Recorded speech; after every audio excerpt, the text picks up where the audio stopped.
So guys ಏನು ಗೊತ್ತಾ ವಿಷಯ ಅಂತಂದ್ರೆ ಏಪ್ರಿಲ್ 14 ಭೀಮ್ರವರ ಜಯಂತಿ ನಮ್ಮ ಏರಿಯಾದಲ್ಲಿ ನಡೀತಾ ಇರೋದು.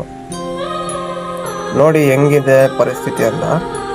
ಎಲ್ಲ ಏರಿಯಾದಲ್ಲೂ ಸ್ಟ್ಯಾಚು ಐತೆ, ನಮ್ಮ ಏರಿಯಾದಲ್ಲಿ ಮಾತ್ರ ಸ್ಟ್ಯಾಚು ಇಲ್ಲ. ನೋಡಿ ಫೋಟೋ ಇಟ್ಕೊಂಡು ಪೂಜೆ ಮಾಡ್ತಾ ಇದೀವಿ ನಾವು.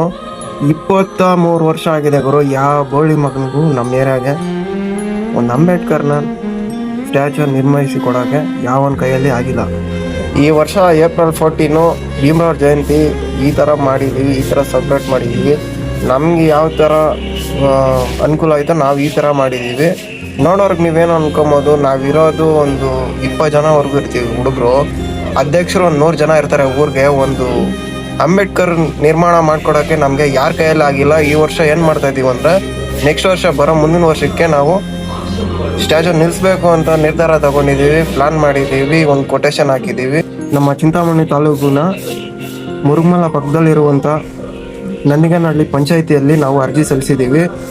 ಇದಕ್ಕೆ ಯಾರಾದರೂ ಅಡ್ಡ ಗಿಡ್ಡ ಬಂತು ಅಂದರೆ ನಮ್ಮ ತಲೆಗಳೇ ಉರ್ಲೋಗ್ಬಿಡ್ತವೆ. 23 ವರ್ಷ ಆಯ್ತು ಗುರು. ನಮಗೆ ಎಷ್ಟು ನಮ್ಮ ಏರಿಯಾ ಅಂತಂದರೆ ಯಾರು ಕಂಡುಹಿಡಿಯೋಕ್ಕೆ ಆಗಲ್ಲ. ನಾವು ಯಾವ ಥರ ಗುಲಾಮರ ಥರ ಆಗ್ಬಿಟ್ಟಿದ್ದೀವಿ ಗುರು. SC ST ಸಮುದಾಯವರು ಅಂತಂದರೆ ಅಷ್ಟೊಂದು ಚೀಪಾಗಿ ನೋಡ್ತಾವ್ರೆ. ಈ ನನ್ನ ಮಕ್ಕಳು ಕೂಲ ಮತ ಅಂತ. ನಮಗೆ ನಾವು ಚಿಕ್ಕ ವಯಸ್ಸಲ್ಲಿದ್ದಾಗ ಒಂದು ಕೆರೆಗೆ ಹೋಗಿ ನೀರು ಎತ್ಕೋಬೇಕಂದ್ರೆ ನಾವು ಅಂಬೇಡ್ಕರ್ ಏನು ಕಷ್ಟಪಟ್ಟಿದ್ರು ಸೇಮ್ ಕಣ್ಣಾರೆ ನೋಡ್ಬಿಟ್ಟಿದ್ದೀವಿ ಗುರು. ಇವಾಗೆಲ್ಲ ಅಧ್ಯಕ್ಷರಾಗ್ಬಿಟ್ಟು ಇವಾಗ ಒಂದು ನಿರ್ಮಾಣ ಮಾಡ್ಕೊಡೋಕ್ಕೂ ಎಲ್ಲ ದುಡ್ಡು ನಮ್ಗೆ ಯಾವುದು ಬೇಡ ಗುರು. ಹುಡುಗರೆಲ್ಲ ಸೇರ್ಕೊಂಡು ಮಾತಾಡಿದ್ದೀವಿ. ಅದು ಮುಂದಕ್ಕೆ ಏನಾಗುತ್ತೆ ಅದು ಆಗಲಿ. ಅದು ಯಾವನ್ ಬಂದು ತಡೀಲಿ, ನಮ್ದೇನು ಕಿತ್ಕೊಳಕ್ಕಾಗಲ್ಲ. ನಾವು ಪಕ್ಕ ನಮ್ಮ ದೇವ್ರ ವಿಗ್ರಹನ ನಾವು ನಿಲ್ಲಿಸ್ತೀವಿ. ಅದಕ್ಕೆ ಸಂಬಂಧಪಟ್ಟಂತೆ ಮುಂದಕ್ಕೆ ವಿಡಿಯೋ ಕೊಡ್ತೀನಿ. ಯಾಕಂದ್ರೆ ನಾನು ಅವತ್ತೇ ಹಾಕ್ಬೋದಾಗಿತ್ತು, ಏಪ್ರಿಲ್ 14 ಆಗ ಅಂಬೇಡ್ಕರ್ ಜಯಂತಿ ಅವತ್ತೇ ಹಾಕ್ಬೋದಾಗಿತ್ತು. ಯಾಕಂದರೆ ಕೆಲವು ನರಿಗಳಿದ್ದಾವೆ, ಅದರಿಂದ ನಾನು ಇವತ್ತು ಬಿಟ್ಟಿದ್ದೀನಿ. ಇನ್ನು ಮುಂದೆ ಯಾರಿಗೂ ನಿಲ್ಲೋದೇ ಇಲ್ಲ ಗುರು. ನಮ್ಮನ್ನು ತಗ್ಗೋದೇ లేదు ಅಷ್ಟೇ. ಈ ವಿಷಯ ಮಾತಾಡೋಕೆ ಹೋದರೆ ಯಾವ ದೊಡ್ಡ ಮನುಷ್ಯರು ಬರೋಲ್ಲ, ಯಾವ ಬೋಳಿ ಮಕ್ಕಳು ಬರೋಲ್ಲ. ಅದಕ್ಕೋಸ್ಕರ ನಾವು ಈ ನಿರ್ಧಾರ ತಗೊಂಡಿದ್ದೀವಿ. ಯಾರು ನಮ್ಗೆ ಅಡ್ಡ ಬರಬೇಡಿ, ನಮ್ಮ ಪಾಡಿಗೆ ನಮ್ಮನ್ನ ಬಿಟ್ಬಿಡಿ. ನಾವು ಪಡ್ತಾ ಇರೋ ಕಷ್ಟ ನಿಮ್ಗೇನ್ರಿ ಗೊತ್ತು.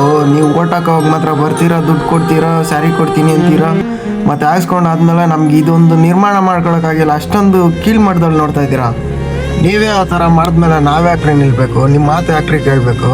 ನಾವು ಮಾಡೋದು ಮಾಡ್ತೀವಿ. ನಿಮಗೆ ದಯವಿಟ್ಟು ಒಂದೇ ಒಂದು ರಿಕ್ವೆಸ್ಟು, ಇದರಲ್ಲಿ ಮಾತ್ರ ತಲೆ ಹಾಕಕ್ಕೆ ಬರಬೇಡ್ರಿ. ಜೈ ಭೀಮ್.